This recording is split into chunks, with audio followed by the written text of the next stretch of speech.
గణపతిగుం హవామహే కవిం కవీనాముపమశ్రవస్తమం జ్యేష్ఠరాజం బ్రహ్మణస్పదాన శృణ్వన్నోతిభిస్సేదసాదనం శ్రీమహాగణాధిపతయే నమో నమః. ప్రణో దేవీ సరస్వతీ వాజేభిర్వాజినీవతీ ధీనామవిత్రియవతు. శ్రీమహాసరస్వత్యై నమో నమః. ఆదిత్యాయ చ సోమాయ మంగళాయ బుధాయ చ గురుశుక్రశనిభ్యశ్చ రాహవే కేతవే నమః. ప్రేక్షకులకు శుభోదయం. ఈరోజు జూలై 20వ తేదీ గురువారం. ఈరోజు పంచాంగ వివరాలు చూద్దాం. స్వస్తి శ్రీ చాంద్రమాన శ్రీ హేమలంబనామ సంవత్సరం దక్షిణాయనం గ్రీష్మ ఋతువు ఆషాఢమాసం కృష్ణపక్షం ద్వాదశి రాత్రి 11 గంటల 10 నిమిషాల వరకు ఉంది. రోహిణి నక్షత్రం మధ్యాహ్నం 3 గంటల 59 నిమిషాల వరకు ఉంది. వర్జ్యం ఉదయం 8 గంటల 32 నిమిషాల నుంచి 10 గంటల 1 నిమిషం వరకు ఉంది. పునః రాత్రి 9 గంటల 11 నిమిషాల నుంచి 10 గంటల 41 నిమిషాల వరకు ఉంది. సిజేరియన్ ఆపరేషన్ ప్రిపేర్ అయ్యే వాళ్ళకి ఉదయం 11 గంటలకు సమయం అనుకూలంగా ఉంది. విజయవాడకు సూర్యోదయం 5:39 నిమిషాలు, సూర్యాస్తమయం 6:34 నిమిషాలు. ఈరోజు ఉదయం 7 గంటల 30 నిమిషాలకు శుభ సమయం, మరలా సాయంత్రం 6 గంటలకు శుభ సమయం. ఏదైనా మంచి వ్యవహారాలు చేసుకోవాలి అనుకునే వాళ్ళకి శుభ సమయం నడుస్తుంది. రేపటి రోజున సిజేరియన్ ఆపరేషన్కి ప్రిపేర్ అయ్యే వాళ్ళకి కూడా 11 గంటలకు సమయం అనుకూలంగా ఉంది. ఈ రోజున గ్రహచారం శోధిస్తే వృషభంలో చంద్ర శుక్రులు, రవి కుజ బుధ ముగ్గురు కూడా కర్కాటకంలో, అలాగే రాహు సింహంలో, గురువు కన్యలో, శని వృశ్చికంలో, కేతువు కుంభంలో ఉన్నారు. ఇది ఈనాటి గ్రహచారం. సరే, మనకు ఇంకా శ్రావణ మాసం రాబోతోంది. శ్రావణ మాసం రాబోతుంటే చాలామందికి ఈ శుభకార్య నిమిత్తంగా మరి చాలా ఏర్పాట్లలో ఉన్నారు. ఇక్కడ ఈ శుభకార్య వివరాలు చేసుకునేటప్పుడు కొంత అవగాహన పూర్వం పెద్దలకందరికీ కూడా ఏంటంటే ఇది మా ఇంటి ఆచారం అయ్యా అనే పేరుతో కొంత ధర్మశాస్త్రంతో కూడుకున్న అంశాలని కుటుంబంలో పెద్దలు ప్రస్తావన చేస్తూ ఉండేవాళ్ళు. ఇవాళ రోజున ఉద్యోగరీత్యా మరి దూర ప్రాంతాల్లో నివాసం ఉండడం కారణంగా పెద్దలతో కొంచెం నిత్యంలో ఉన్నటువంటి ఆచార వ్యవహారాల మీద మనకు చర్చనీయాంశమైన అంశాలని ప్రస్తావనలు మన దగ్గర జరగకపోవడం మూలంగా కొన్ని అంశాలు తెలియట్లేదు. పూర్వం నుంచి కూడా వివాహ ముహూర్తాలు అంటూ పెడితే వివాహం అయిన తర్వాత అంటే కొంచెం పెద్ద వయసులో పిల్లలకి వివాహం చేస్తూ ఉంటారు కాబట్టి వివాహం అయిన తర్వాత మరి పిల్లని కాపురానికి దింపేంత వరకు కూడా అన్నీ కూడా మంచి రోజుల్లోనే ముహూర్తాలు చేస్తూ ఉండేవాళ్ళు. ఇవాళ రోజున ఈ కార్యక్రమాలు వైదిక సంబంధమైన కార్యక్రమాలు చేయించేవాళ్ళు కానీ లేదా వ్యాపార ధోరణితో మా ఇంటి ఆచారం మాట్లాడేటువంటి వాళ్ళు కానీ ఏం చెప్తున్నారంటే వివాహం అయిన తర్వాత గర్భధాన ముహూర్తం 16 రోజుల్లోపు పండగల్లోపుగా కనుక గర్భధానం చూసేటైతే కనుక వాటికి పెద్దగా బలమైన ముహూర్తం అక్కర్లేదు అనేటువంటి ఒక వాదన తీసుకొచ్చారండి. చాలా తప్పిది, చాలా 100% రాంగ్ అండి. కారణం అంటే ఆ వధూవరులు ఇద్దరు కూడా వాళ్ళ యొక్క కలయిక, మానసిక ప్రవృత్తి, తర్వాత ఫ్యూచర్లో నెక్స్ట్ జనరేషన్కి సంబంధించినటువంటి అంశాలు అన్నీ కూడా ఈ గర్భధాన ముహూర్తం మీద ఆధారపడి ఉంటాయి. అందుకోసం పూర్వీకులు ఏం చేసేవారంటే వివాహం, గర్భాధానం, తర్వాత పిల్లల్ని కాపురం తీసుకొచ్చి ఇంటికి దింపడం ఇంతవరకు కూడా మంచి రోజుల్లోనే జరగాలి, అంటే మూఢం కానీ గ్రహణాలు కానీ ఇట్లాంటివి లేకుండా జరగాలి అనేటువంటిది ఒక ఆచారాన్ని చాలా చక్కగా వాళ్ళు ప్లానింగ్ చేశారు. ఒకవేళ కాపురాన్ని దింపడం అనే కార్యక్రమంలో అంటే మనకి కొన్ని ప్రాంతాలకి కొన్ని అలవాట్లు ఉన్నాయి. సారెపెట్టి పంపించడం అనేటువంటి పేరుతో ఒకటి, పసుపు చెంబు ఇచ్చి పంపించడం అనేటువంటి పేరుతో ఒకటి, ఇట్లాగా వివిధ రూపాల్లో వివిధ కార్యక్రమాలు ఉన్నాయి. అయితే ఆ వేడుక ఒకవేళ తర్వాత చేసిన వివాహము, గర్భాధానం రెండు పూర్తి చేసేసి పిల్లల్ని ఎత్తవారి దగ్గర పంపించేసేవాళ్ళు. అయితే నవేడేస్ ఇవాళ తల్లిదండ్రులు ఒక చోట, పిల్లవాడు ఒక చోట ఉద్యోగరీత్యా ఉంటున్నారు కదా. ఈ నేపథ్యంలో ఈ పిల్ల ఇంటికి రాగానే మళ్ళీ వంట వార్పు ప్రారంభం చేయాలి కాబట్టి ఇవాళ రోజున ఉన్న సిచ్యుయేషన్ ప్రకారంగా గర్భధానం అయిన తర్వాత పిల్లని మళ్ళీ అత్తగారికి పంపించేస్తే అత్తగారింట్లో అమ్మాయి మొట్టమొదటిసారి పొయ్యి వెలిగించడానికి కూడా మంచి రోజు చూడడం అనేది ఒక సాంప్రదాయం ఉంది మనకి. వివాహం అంటే కేవలం తాళి కట్టే ముహూర్తం ఒకటే మంచిది కాదండి. తాళి కట్టే ముహూర్తం ఒకటే మంచిది చూసేసి వదిలిపెట్టేసేయడం కాదు. వివాహానికి ముందు పెళ్లి పనులు ప్రారంభం చేయడం, తర్వాత పసుపు కొట్టుకుని ఆ పసుపు కొట్టుకున్నటువంటి పసుపుతో మరి శుభలేఖలకి వాడి పసుపు పెట్టడం. తర్వాత first distribution of the wedding card, అంటే ఈ వెడ్డింగ్ కార్డ్ని మనం మొట్టమొదటి దేవుడి దగ్గర పెట్టి ఆ తర్వాత బయట వాళ్ళకి, కాబట్టి దానికోసం చెప్పేసి ఒక మంచి ముహూర్తం చూడడం. మంగళసూత్రం, అలాగే మంగళసూత్రంతో పాటు నాంతాడు, మట్టెలు, మధువర్కాలు ఇవి తీసుకొస్తూ ఉంటారు. అయితే ఈ మంగళసూత్రం తీసుకురావడానికి ఒక ప్రత్యేకమైన ఆచారం ఉంది. ఆ పెళ్ళికి ఆ రోజు కానీ ఒక రోజు ముందో 2 రోజుల ముందో మరి ఈ గోల్డ్ స్మిత్ తయారు చేసినటువంటి ఈ మంగళసూత్రాన్ని అతని చేతే మన ఇంటికి తెప్పించుకుని మంగళ వాయిద్యాలతో లోపల తీసుకెళ్ళి అతనికి సత్కారం ఇచ్చి పంపించడం అనేది ఒక ఆచారం. ఆ తర్వాత మరి మనకి మగపెళ్లి వారిని వెళ్ళి పెళ్ళికి తరలిరండి అని చెప్పడానికి, వాళ్ళకి కార్డు ఇవ్వడానికి ఒక మంచి రోజు చూడడం, పందిరి వేసేందుకు ఒక మంచి రోజు చూడడం, పెళ్లి కొడుకుని పెళ్లి కూతురు చేసేందుకు ఒక ముహూర్తం చూడడం. పెళ్ళికి తరలి వెళుతున్నాం కాబట్టి ఆ పెళ్ళి సంబంధించినటువంటి పెట్టె ఏదైతే ఉంటుందో, అంటే మనం మెటీరియల్ తీసుకెళ్ళబోయేటువంటి పెట్టెలు ఏవైతే ఉంటాయో అవి చదువుకోవడానికి మొట్టమొదట ఒక మంచి ముహూర్తం చూసుకోవడం. అయిపోయిన తర్వాత కళ్యాణ మండపంలో వర్జ్యాలు దుర్ముహూర్తాలు లేకుండా వీలైనంత వరకు మంచి సమయంలో అడుగు పెట్టడం. ఆ తర్వాత వివాహం తర్వాత వధువు ప్రవేశం, ఆ తర్వాత వాళ్ళ ఇంట్లో అమ్మాయి అడుగు పెట్టే టైం అయిపోయిన తర్వాత మరి వ్రతం అయిపోయిన తర్వాత గర్భధాన ముహూర్తం. వ్రతం అయిపోయిన తర్వాత ఒకవేళ తిరుపతి కానీ ఏదైనా సరే ద్వారకా తిరుమల కానీ ఇట్లాంటి మొక్కుబళ్ళు కనుక ఉంటే దేవుడు కార్యక్రమాలు పూర్తి చేసిన తర్వాత మాత్రమే ఇక్కడ గర్భధానం కార్యక్రమం చేయాలనేది అన్ని ప్రాంతాల్లో ఉన్నటువంటి ఆచారం. ఈ గర్భధానానికి మంచి ముహూర్తం చూసుకోవడమే శాస్త్రము. బాగా గుర్తుపెట్టుకోండి, ఇవాళ అది శాస్త్రం కాదని చెప్పి ఎట్లా పడితే అట్లాగా 16 రోజుల్లో పండుగలోపుగా గర్భధానానికి ముహూర్తం అక్కర్లేదు అని చెప్పేసి స్టార్ట్ చేశాకే ఇవాళ ఈ ఇబ్బందులు బాగా కనబడుతూ వైద్య సంబంధమైనటువంటి ట్రీట్మెంట్ కోసం ఎక్కువగా వెళ్తూ ఉన్నారు ఇవాళ రోజున. కాబట్టి శాస్త్రంలో మహర్షులు చెప్పినటువంటి అంశాలను మనం ప్రస్తావన చేసుకుంటూ మననం చేసుకుంటూ గర్భధానానికి కూడా ఒక రోజు ఆగుతారు, నష్టం మీద ఒక రోజు ముందు ఒక రోజు వెనక ఆగుతారు. కాబట్టి వాటికి కూడా మంచి రోజుల్లోనే చూడాలి, మంచి ముహూర్తం చూడడం. ఆ తర్వాత వివాహమై అత్తగారింటికి వెళ్ళిన అమ్మాయి 2వ రోజు అత్తగారింటి దగ్గర బయలుదేరి పుట్టింటికి రాకూడదు. అత్తగారింటి దగ్గర భర్తతో కలిసి, భర్త తరఫు వాళ్ళ బంధువులతో కలిసి అందరూ కలిసి ఎటైనా తిరగచ్చు, కానీ అత్తగారింట్లో నుంచి బయలుదేరి మళ్ళీ బ్యాక్ టు పెవిలియన్ పుట్టింటికి మాత్రం 2వ రోజు రాకూడదు. ద్వితీయ విఘ్నం, అట్లా జరగకూడదు. అందువలన వెళ్ళిన వాళ్ళు అక్కడే కంటిన్యూ అవ్వాలి 2వ రోజు 3వ రోజు కూడా. ఇది శాస్త్రం చక్కగా పకడ్బందీగా వ్యూహాత్మకంగా మన వాళ్ళు తయారు చేశారు.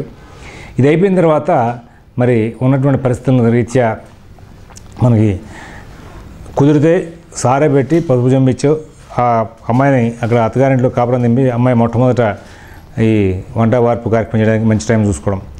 లేకపోతే సారే పెట్టి పంపించిన తర్వాత చేసుకోవచ్చు. మంచి సమయంలో ఉన్నందులోనే మంచి సమయంలో ఈ వంట వార్పు కార్యక్రమాలు ప్రారంభం చేయడం అనేది మన సంస్కృతిలో ప్రాచీనులు ఆచరించినటువంటి విధానం. కాబట్టి మన పెద్దలు ఏవైతే ఆచరించారో వాటిని సిస్టమేటిక్గా అన్నీ కూడా మనం పకడ్బందీగా ఇట్లాగా అన్నీ ఆచరించడంలో ఏ విధంగా తప్పు లేదని భావన. కాబట్టి వీటిని తెలుసుకుని వీటి రీత్యా ఆలోచన చేసుకుని ముందుకు వెళ్ళమని చెప్పేసి సూచిస్తున్నాం. రాబోయే శ్రావణమాసం దృష్ట్యా ఇంకా కొన్ని విశేషాలు చెప్పవలసి ఉన్నాయి, వాటి గురించి రేపటి రోజు చూద్దాం. ఇప్పుడు ప్రస్తుతం ఇవాళ రోజు ఉన్నటువంటి 12 రాశుల యొక్క గోచర ఫలితాలు పరిశీలిద్దాం. మేషరాశి.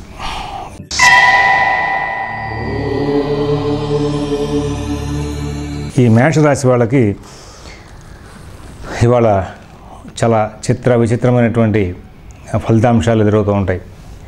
శుక్రుడు అలాగే అనుకూలంగా ఉండడం, గురువు అనుకూలంగా లేకపోవడం, శని ప్రతికూలంగా ఉండడం, అలాగే మరి కేతు అనుకూలంగా ఉండడం, ఇలాగా సమతూకమైనటువంటి ఫలితాలు చాలా ఎక్కువగా కనబడుతూ ఉన్నాయి.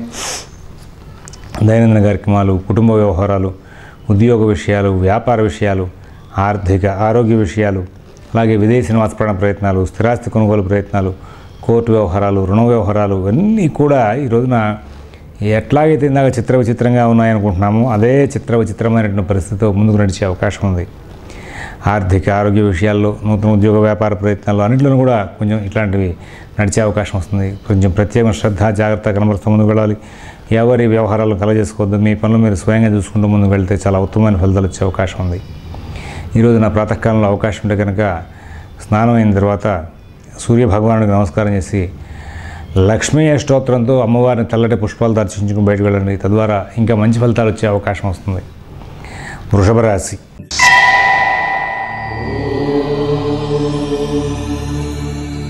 ప్రతి పని కూడా ఆలస్యం అవుతుందండి. షేర్ వ్యాపారులు మంచి ఆలోచన చేస్తారు, ఇంప్లిమెంట్ చేయడం ఆలస్యం అవుతుంది. తద్వారా కొన్ని లాభాలు నష్టం అవుతూ ఉంటాయి. కుటుంబ విషయాలు బాగుంటాయి, ఉద్యోగ విషయాలు బాగుంటాయి, వ్యాపార విషయాలు బాగుంటాయి, ఆర్థిక ఆరోగ్య విషయాలు బాగుంటాయి. విదేశీ నివాసపరణ ప్రయత్నాలు, స్థిరాస్తి కొనుగోలు ప్రయత్నాలు, కోర్టు వ్యవహారాలు, రుణ వ్యవహారాలు కూడా మంచి ఫలితాలు వచ్చే అవకాశం ఉంది. ఈ రోజున పనులు ఆలస్యం అవుతాయని పేరు తప్పితే అన్ని పనుల్లోనూ కూడా చాలా లాభదాయకమైన ఫలితాలు, మంచి అంశాలు ప్రస్తావన చేసుకోవడం, మంచి గౌరవప్రదమైన జీవితాన్ని గడపడం, చాలా వృద్ధిలో ముందుకు వెళ్తూ చాలా సుఖశాంతులు పొందుతూ చాలా ఆనందంగా జీవితాన్ని గడుపుతూ ముందుకు వెళ్ళే అవకాశం వస్తుంది. తద్వారా సత్ఫలితాలు బాగా వచ్చే అవకాశం ఉంది. మిథున రాశి.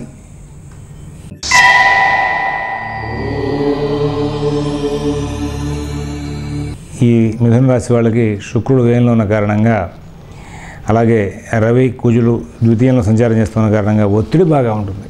ఏ పని చేసినా సరే నాకేదైనా ప్రమాదం వస్తుందేమో, నేనేమైనా చికాకు పడతానేమో, ఏదైనా సరే సమస్యాత్మకమైనటువంటి ఫలితాలు వస్తాయేమో, ఇలాగ అనవసరమైనటువంటి భయాందోళనకు గురవుతూ ప్రతి అంశంలోనూ ప్రతి విషయంలోనూ కూడా చికాకులు పడే అవకాశం వస్తుంది. విదేశీ నివాసపరణ ప్రయత్నాలు, స్థిరాస్తి కొనుగోలు ప్రయత్నాలు, కోర్టు వ్యవహారాలు, రుణ వ్యవహారాలు ఇవన్నీ కూడా కొంచెం ప్రత్యేకంగా జాగ్రత్తలు తీసుకుంటూ ముందుకు వెళ్ళాలి. ఆర్థిక ఆరోగ్య విషయాల్లో కూడా సత్ఫలితాలు బాగా రావడానికి ప్రత్యేకంగా జాగ్రత్తలు తీసుకోవాలి. మిత భాషణ, ఓర్పు, నేర్పు ప్రదర్శించాలి. ఎంతో జాగ్రత్తతో ముందుకు వెళ్ళాల్సిన అవసరం ఉంది. ఎవరి వ్యవహారాల్లో కలగజేసుకోకుండా ఉండాలి. ఒకవేళ ఎవరి వ్యవహారాలను కలగజేసుకుంటే సమస్యగా మారే అవకాశం ఉంది. షేర్ వ్యాపారాలు కూడా కొంచెం శ్రద్ధా జాగ్రత్త కర్మస్తూ ముందుకు వెళ్ళాల్సిన అవసరం ఉందని చెప్పి సూచిస్తున్నాను. కర్కాటక రాశి.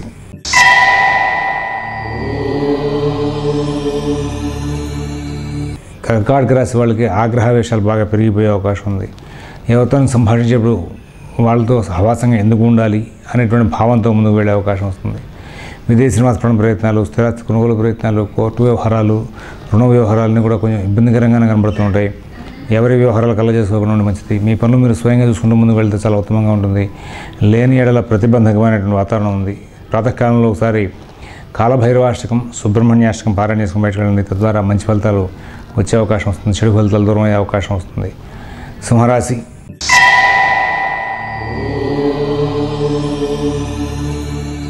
రవి కుజ వ్యయ సంచారం దృష్ట్యా చాలా పనులు చాలా ఆలస్యం లేకుండా పూర్తయిన వీలుగా ప్రయత్నాలు జరుగుతూ ఉంటాయి. అయితే ఇవాళ చాలా పనులు కొన్ని తెలివిదాటల్లో పూర్తి చేసుకోవాల్సిన అవసరం ఉంది. కొన్ని సమస్యాత్మకంగా మారే అవకాశం ఉంది. ఆ సమస్యాత్మకంగా మారిన కారణంగా వాటిని సానుకూలం చేసిన ప్రయత్నాలు మీరు ఎక్కువగా కృషి చేయాల్సి వస్తూ ఉంటుంది. దైనందిన కార్యక్రమాలు, కుటుంబ విషయాలు, ఉద్యోగ, వ్యాపార, ఆర్థిక, ఆరోగ్య విషయాలు ఇవన్నీ కూడా కొంచెం ఇబ్బందికరంగా ఉండే అవకాశం వస్తుంది.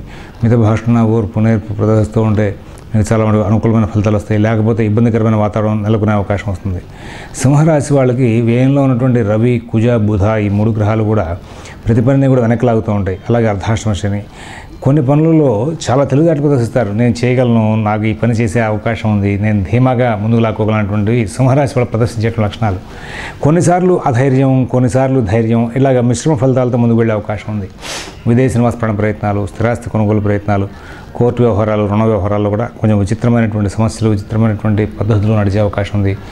ఆర్థిక ఆరోగ్య విషయాల్లో కూడా సత్ఫలితాలు చాలా తక్కువ స్థాయిలో నడుస్తూ ఉంటాయి. మిత భాషణ, ఓర్పు, నేర్పు అవసరం. ఎవరు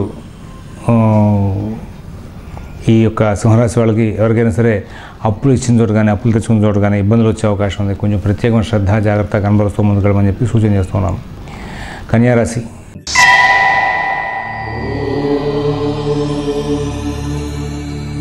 ఈ కన్యారాశి వాళ్ళకి ఇవాళ రోజున ఉన్న గ్రహస్థితి రీత్యా దైనందిన కార్యక్రమాలు చాలా చక్కగా ఉంటాయి. కుటుంబ విషయాలు కూడా చాలా బాగా నడుస్తుంటాయి. ఉద్యోగ విషయాల్లో మంచి ఫలితాలు వస్తాయి. మరి ఉద్యోగ విషయాల్లో మీరు తొందరపాటు నిర్ణయాలు చేయడానికి లేదు. ఎవరి వ్యవహారాలు కలగజేసుకోవద్దు. మీ పనులు మీరు స్వయంగా చూసుకుంటూ ముందుకు వెళ్ళాలి. తద్వారా మీకు సమస్యల దూరం అయ్యే అవకాశం వస్తుంది. మిత భాషణ, ఓర్పు, నేర్పు ప్రదర్శిస్తూ ముందుకు వెళ్తే చాలా లాభాలు వచ్చే అవకాశం ఉంది. షేర్ వ్యాపారాలు కూడా చాలా మంచి ఫలితాలు పొందుతూ ఉంటారు. ఆర్థిక ఆరోగ్య విషయాలు చాలా చక్కగా ఉంటాయి. మీ పనులు మీరు స్వయంగా చేసుకుంటూ ఆర్థిక ఆరోగ్య విషయాలు జాగ్రత్త చూసుకుంటూ ముందుకు వెళ్తే కనుక ఎన్నో లాభాలు పొందే అవకాశం ఉంది. ఈ రోజున మానసిక వ్యవస్థ కూడా చాలా అనుకూలంగానే ఉండే అవకాశం ఉంది. తులారాశి. దైనందిన కార్యక్రమాలు, కుటుంబ విషయాలు, ఉద్యోగ విషయాలు, వ్యాపార విషయాలు, ఆర్థిక ఆరోగ్య విషయాలన్నీ కూడా చాలా మటుకు బెటర్మెంట్గా ఉంటాయి. నాకు భవిష్యత్తు బాగుంటుంది, నేను చక్కగా మంచి జీవనం చేయగలను అనేటువంటి ధోరణి మీకు కలుగుతుంది. తద్వారా చాలా ఆనందంగా కలెక్షన్ చేస్తారు. విదేశీ నివాసపరణ ప్రయత్నాలు, స్థిరాస్తి కొనుగోలు ప్రయత్నాలు, కోర్టు వ్యవహారాలు, రుణ వ్యవహారాలు ఇవన్నీ కూడా చాలా మంచి జీవితాన్ని ఇస్తూ ఉంటాయి, మంచి ఫలితాలు ఇస్తూ ఉంటాయి. అలాగే విదేశీ నివాస ప్రయత్నాలు, స్థిరాస్తి కొనుగోలు ప్రయత్నాలు, వీటిల్లో కొంచెం ప్రత్యేకమైన శ్రద్ధ, జాగ్రత్త కనబడుతూ ముందుకు వెళ్ళాలి. అందరితో స్నేహపూర్వకంగా ఉండడానికి ప్రయత్నం చేయండి. తద్వారా మీకు మంచి ఫలితాలు వచ్చే అవకాశం ఉంది. తులారాశి.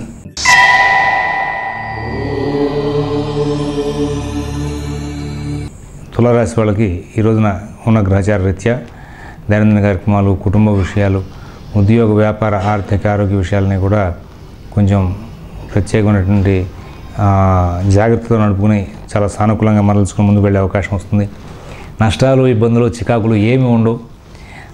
షేర్ వ్యాపారాలకు కూడా మంచి ఫలితాలు వస్తూ ఉంటాయి. విద్యార్థులకు, రైతులకు కూడా మంచి ఫలితాలు వచ్చే అవకాశం ఉంది. విదేశీ నివాస ప్రయత్నాలు, స్థిరాస్తి కొనుగోలు ప్రయత్నాలు, కోర్టు వ్యవహారాలు, రుణ వ్యవహారాలు కూడా మంచి ఫలితాలు పొందే అవకాశం ఉంటుంది. వృశ్చిక రాశి.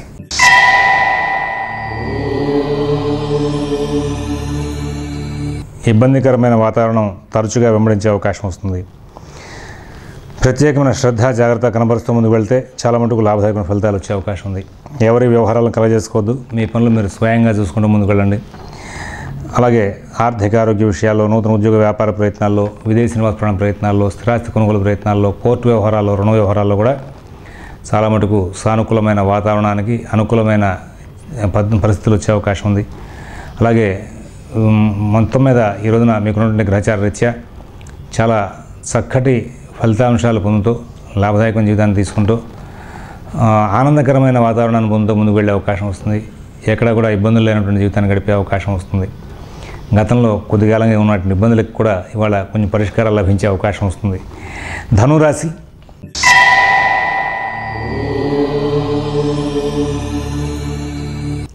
ఆరోగ్యరీత్యా జాగ్రత్తలు తీసుకుంటే అన్ని విధాల లాభాలు వచ్చే అవకాశం ఉంది.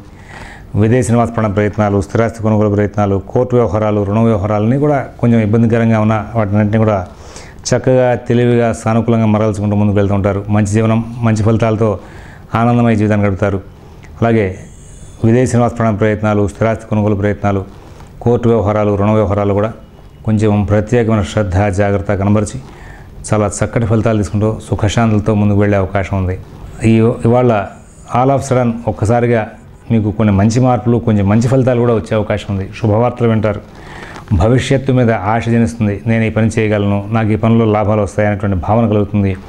తద్వారా సుఖశాంతులు బాగా పొందే అవకాశం ఉంది. మకర రాశి.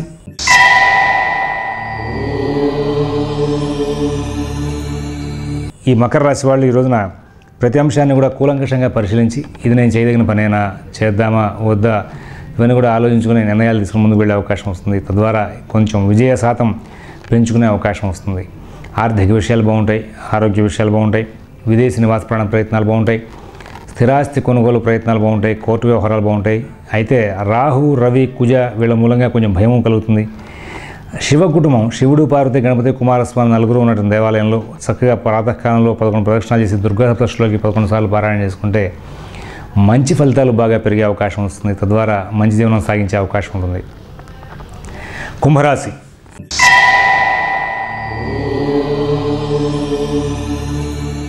ఇవాళ రవి, కుజుల యొక్క సంచారం, బుధచంద్రుల యొక్క సంచారం, శని సంచారం అనుకూలంగా ఉన్న కారణంగా మేజర్గా ఎక్కువ గ్రహాల యొక్క సంచారం అనుకూలంగా ఉన్న ప్రభావం చేత దైనందిన కార్యక్రమాలు కానీ, కుటుంబ విషయాలు కానీ, ఉద్యోగ, వ్యాపార విషయాలు కానీ, ఆర్థిక, ఆరోగ్య విషయాలు కానీ ఇవన్నీ కూడా చాలా చక్కగా సానుకూలంగా నడుపుకుంటూ ముందుకు వెళ్ళిపోతూ ఉంటారు.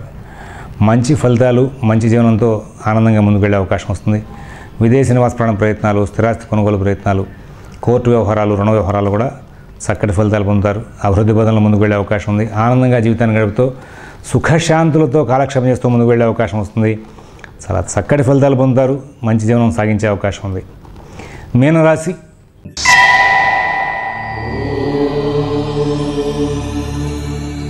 ఈ మీనరాశి వాళ్ళు ఈ రోజున ఒక కోణంలో చెప్పాలంటే కనుక ఒక విచిత్రమైనటువంటి చక్కటి జీవితాన్ని గడిపే అవకాశం ఉందండి. చాలా ఆనందంగానే కాకుండా ఒక వ్యవహార శైలిలో కూడా లాభదాయకమైన ఫలితాలు తీసుకుంటూ ఆనందంగా కాలక్షేపం చేసే అవకాశం ఉంది. అలాగే మిత భాషణ, ఓర్పు, నేర్పు ప్రదర్శిస్తూ ముందుకు వెళ్ళే అవకాశం ఉంది. ఎన్నో లాభాలు పొందే అవకాశం ఉంది. చక్కటి జీవితాన్ని గడుపుతూ చక్కటి లాభాలు తీసుకుంటూ సుఖశాంతులతో కాలక్షేపం చేస్తూ ముందుకు వెళ్ళే అవకాశం ఉంది. విజయ పరంపర బాగా సాగించే అవకాశం ఉంది.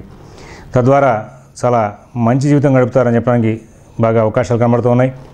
ఎవరి వ్యవహారాలను కలగజేసుకోకుండా మీ పనులు మీరు స్వయంగా చూసుకుంటూ ముందుకు వెళ్తే ఉత్తమమైన జీవితం మంచి ఫలితాలతో ఆనందంగా కాలక్షేపం చేసే అవకాశం ఉంది. స్వస్తి ప్రజాభ్యః పరిపాలయంతాం న్యాయేన మార్గేణ మహీన్మహీషాః గోబ్రాహ్మణేభ్యః శుభమస్తు నిత్యం. లోకాః సమస్తాః సుఖినో భవంతు. ఓం దత్సతు.